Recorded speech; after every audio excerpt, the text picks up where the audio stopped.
अस्सलाम वालेकुम स्टूडेंट्स, कैसे हैं आप। उम्मीद करता हूं कि आप खैरियत से होंगे। आज हमने सेकंड ईयर का जो चैप्टर 15 है होम्योस्टेसिस उसको स्टार्ट करना है। तो सबसे पहले जो हमारा आज का पहला लेक्चर होगा वो होगा होम्योस्टेसिस का इंट्रोडक्शन। हम बेसिकली आज डिस्कस करेंगे कि होम्योस्टेसिस होता क्या है और इसके बारे में जो बेसिक्स हैं उनको सीखने की कोशिश करेंगे। तो सबसे पहले होम्योस्टेसिस की डेफिनेशन, अगर आप बुक को फॉलो करें तो बुक के अकॉर्डिंग इसकी जो प्रॉपर डेफिनेशन है वो बहुत अच्छी है। वो है the protection of internal environment from the harms of fluctuation of external environment is called homeostasis. यानी कि आपके इंटरनल एनवायरनमेंट की, सेल की या बॉडी के इंटरनल एनवायरनमेंट की, आपके बाहर के एनवायरनमेंट में आने वाली तब्दीलियों से जो हिफाजत का नाम है उसका नाम है होम्योस्टेसिस। तो तमाम स्पीशीज़ जो आज हमारे सामने मौजूद हैं इनकी एक प्रॉपर एवोल्यूशनरी हिस्ट्री है। ये जो स्पीशीज़ आज इस सूरत में मौजूद हैं अकॉर्डिंग टू साइंस, ये इस सूरत में माजी में मौजूद नहीं थी। तो बहुत सारे एवोल्यूशनरी प्रोसेसेस से होते हुए ये आज की जो मौजूदा सूरत हाल है इस तक पहुँचे हैं। इन स्पीशीज़ ने बहुत कुछ सीखा है, बहुत कुछ अडॉप्ट किया है, अपने अंदर बहुत सारी चेंजेस लाए हैं।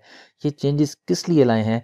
ताकि इन्वायरमेंट के मुताबिक अपने आप को एडजस्ट कर सकें।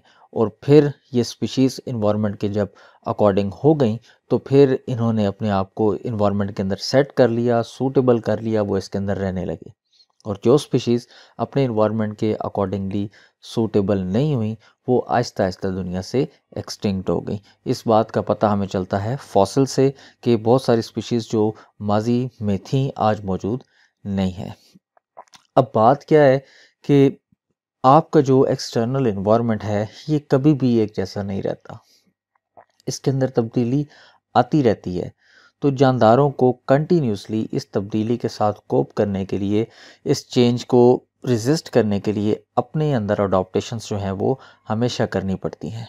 अब जैसी तब्दीली होगी ऑर्गेनिज्म वैसे ही अपने आप को अडॉप्ट करेगा।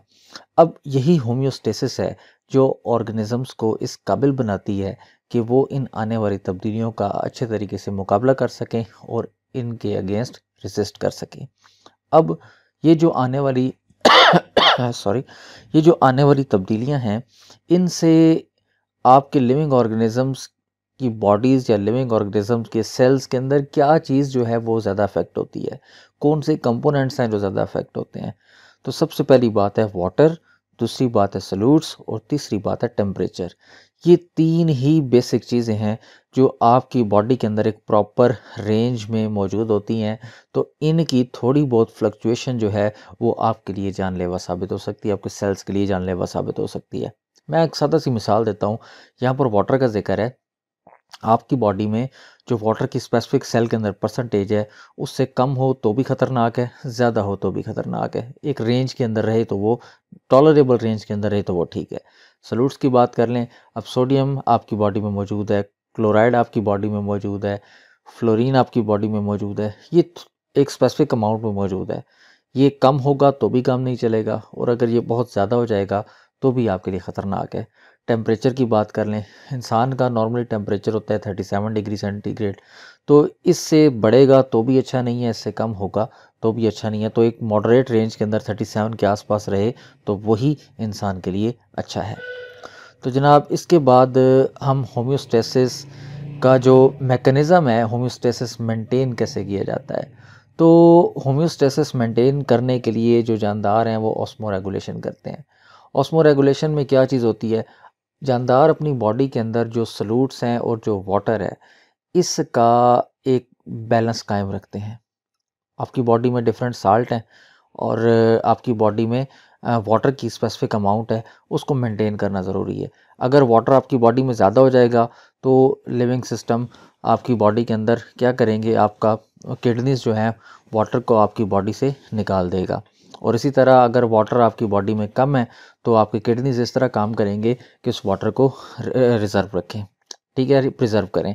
उसके बाद सॉल्यूट्स के साथ भी सेम ही है कि अगर आपकी बॉडी में साल्ट्स की जो है कमी है तो फिर आपकी बॉडी उन साल्ट्स को बॉडी से मज़ीद निकलने से बचाएगी, और अगर आपकी बॉडी में एक्सेस में सॉल्यूट्स वगैरह मौजूद हैं तो उनको निकलने देगी, एक मिनिमम अमाउंट जो रिक्वायर्ड है वो मेंटेन करते हुए।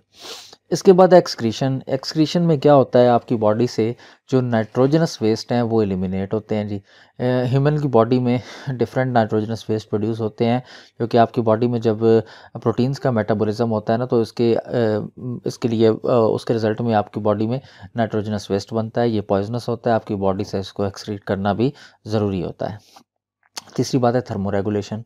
आपकी बॉडी का टेम्परेचर जो है वो एक मॉडरेट, एक टॉलरेबल रेंज के अंदर मेंटेन करना ज़रूरी होता है, क्योंकि अगर ज़्यादा टेम्परेचर गिर जाएगा, कम हो जाएगा, तो आपके सेल में मौजूद जो पानी है वो फ्रीज़ हो जाएगा, और इसी तरह अगर ज़्यादा हो जाएगा तो वो आपकी जो बॉडी के अंदर जो पानी है वो वेपोराइज भी हो सकता है।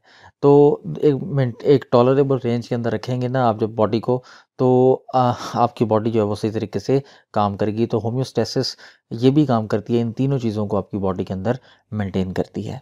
तो कंट्रोल सिस्टम एंड होम्योस्टेसिस, आपकी बॉडी का जो कंट्रोल सिस्टम है ये किस तरह से काम करता है, होम्योस्टेसिस इसको किस तरह से मेंटेन करता है। आपकी बॉडी के अंदर ना देखें, सेलुलर लेवल पर, इंट्रासेलुलर या एक्स्ट्रा सेलुलर लेवल पर, दोनों सतह पर जो है वो सेल्स के अंदर इन्वायरमेंट के अंदर फ्लक्चुएशन आती है। सेल के अंदर का इन्वायरमेंट भी तब्दील होता रहता है, बाहर का इन्वायरमेंट भी तब्दील होता है। अंदर का इन्वायरमेंट आम तौर पर तब तब्दील होता है जब बाहर का इन्वायरमेंट फ्लक्चुएट करता है। तो वो फ्लक्चुएट करता है तो अंदर भी उसका कुछ ना कुछ जो असरात हैं वो उसके सेल के अंदर भी नज़र आते हैं। ठीक है जी। अब लेकिन ख़ास तौर पर ये होता है कि सेल का जो बाहर का इन्वायरमेंट है ना, उसकी फ्लक्चुएशन ज़्यादा होती है as compare to internal environment of the cell, क्योंकि सेल के अंदर ये होम्योस्टेसिस का प्रोसेस हो रहा होता है ना, जिसकी वजह से ये चीज़ों को मेंटेन कर लिया जाता है। अब होम्योस्टेसिस का ये हरगिज़ मतलब नहीं है कि कोई चीज़ फिक्स कर दी जाएगी, ऐसा नहीं होता, बल्कि एक टॉलरेबल रेंज के अंदर उसको रखा जाता है। आप टेम्परेचर की मिसाल ले लें, टेम्परेचर बिल्कुल 37 फिक्स कभी भी नहीं होगा, 37 से हल्का सा ऊपर, हल्का सा नीचे होगा।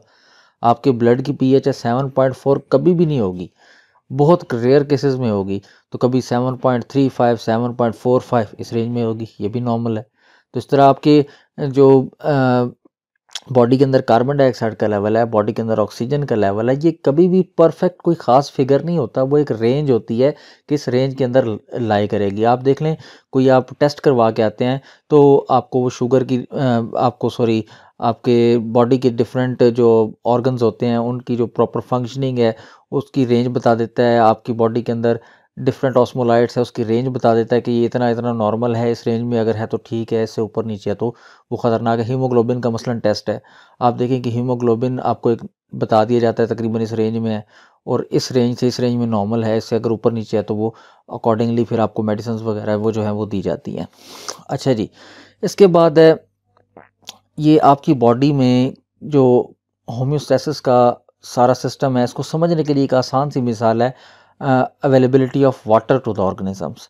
अब होता क्या है कि इंसान की मिसाल ले लें, अगर आपके पास पानी एक्सेसिव मौजूद है, आप पानी ज़्यादा पीते हैं, ठीक है, पानी ज़्यादा पिएंगे तो आप पीने की बात अब बाद में करते हैं। आपकी बॉडी में अगर पानी ज़्यादा अवेलेबल है तो ऐसा भी नहीं है कि आपके सेल बस्ट हो जाएंगे, और पानी कम अवेलेबल है तो इस तरह भी नहीं होगा कि आपके सेल बिल्कुल ड्राई हो जाएंगे। ये एक मैकेनिज़्म है जो आपकी बॉडी को सही तौर पर चीज़ों को चलाने में मदद देता है।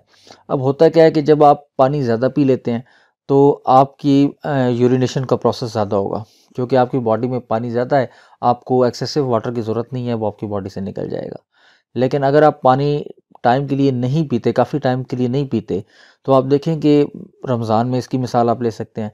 रमज़ान में देखें जो असर के वक्त तकरीबन यूरिन जो है वो काफ़ी ज़्यादा थिक हो जाता है। उसकी वजह है क्योंकि आपने सुबह से शाम हो गई है, आपने पानी नहीं पिया, तो आपके पानी को कंज़र्व करने के लिए आपके किडनीज़ जो है वो फंक्शनल हो जाते हैं, और कम से कम आपकी बॉडी से वो वाटर रिमूव होता है, जिसकी वजह से वो यूरिन जो है वो ज़्यादा थिक हो जाता है। तो ऑर्गेनिजम्स जो हैं वो चाहे टेम्परेचर में चेंज आ रहा है, चाहे वाटर के अवेलेबिलिटी में चेंज आ रहा है, उसको रिस्पॉन्ड करेंगे और वो रिस्पॉन्स स्टिमुलस के अकॉर्डिंग ही होगा। इसके बाद बात आ जाती है वर्किंग ऑफ कंट्रोल सिस्टम। आपका ये कंट्रोल सिस्टम काम कैसे करता है, लेकिन ये कंट्रोल सिस्टम जो है वो आपकी बॉडी के अंदर बिल्कुल ऐसे काम करता है जिस तरह फिजिकल सिस्टम काम करते हैं, जो कि इसमें फिजिकल चीज़ें इन्वॉल्व हैं। तो उसके 3 कंपोनेंट्स हैं, पहला है रिसेप्टर, दूसरा है कंट्रोल सिस्टम और तीसरा है इफेक्टर।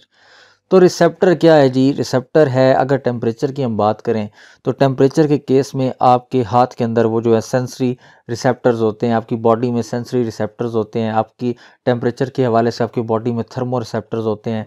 वो इन्वायरमेंट में आने वाले जो चेंज है उसको पता चलाते हैं। यहाँ पर टेम्परेचर की मिसाल लें तो कोई चीज़ गर्म है या ठंडी, आप हमें कैसे पता चलता है? हम देख के तो नहीं बता सकते। हम बर्तन है, एक स्टील का बर्तन है, वो गर्म हुआ है, साइड पे पड़ा है, आपको नहीं पता वो गर्म है, लेकिन जब आप उसे हाथ लगाएंगे तो वो बता देगा कि वो गर्म है या ठंडा है। ठीक है, होता क्या है, आपके हाथ में सेंसरी रिसेप्टर होते हैं, ये नर्व एंडिंग्स होती हैं। तो जनाब जब आप हाथ लगाएंगे तो आपके जो कंट्रोल सिस्टम को मैसेज जाएगा। कंट्रोल सिस्टम कहाँ पर है? आपके ब्रेन में। तो जनाब ब्रेन में आपने आपके रिसेप्टर्स ने मैसेज भेज दिया कि ये चीज़ गर्म है या ठंडी है। अब आपका ब्रेन उस मैसेज पे काम करेगा, मसलन वो चीज़ गर्म है, तो आपके ब्रेन ने फ़ौरन ये फैक्टर्स को मैसेज भेजना है कि जनाब हाथ पीछे कर लें, ये चीज़ गर्म है। तो आपके फैक्टर्स कौन है इस केस में? इस केस में अफेक्टर्स हैं आपके मसल्स। तो मसल्स क्या करेंगे? आपके हाथ को फ़ौरन पीछे खींच लेंगे और आपका हाथ जो है वो ज़्यादा नुकसान से बच जाएगा। तो जनाब ये आपकी बॉडी में 1 सेकंड से भी कम वक्त में हो जाता है। तो इतना तेज़ी से आपकी बॉडी में ये सिस्टम चलता है। ये भी होम्योस्टेसिस का हिस्सा है। ये आपके इन्वायरमेंट में जो तब्दीली आई है उससे आने वाले नुकसान से आपको बचा रहा है। तो आपकी बॉडी में ना फीडबैक सिस्टम्स काम कर रहे होते हैं, वो अपने आप को खुद कंट्रोल कर रहे होते हैं और आप उनका मकसद क्या होता है? आपकी बॉडी को आपके टेम्परेचर आपके सिस्टम को नुकसान से बचाना, किसी भी हार्म से आपकी बॉडी को बचाना। तो होम्योस्टेसिस का इंट्रोडक्शन इतना ही है। इंशाल्लाह हम नेक्स्ट लेक्चर में फर्दर जो इसकी डिटेल्स हैं उसको देखेंगे। अल्लाह हाफ़िज़।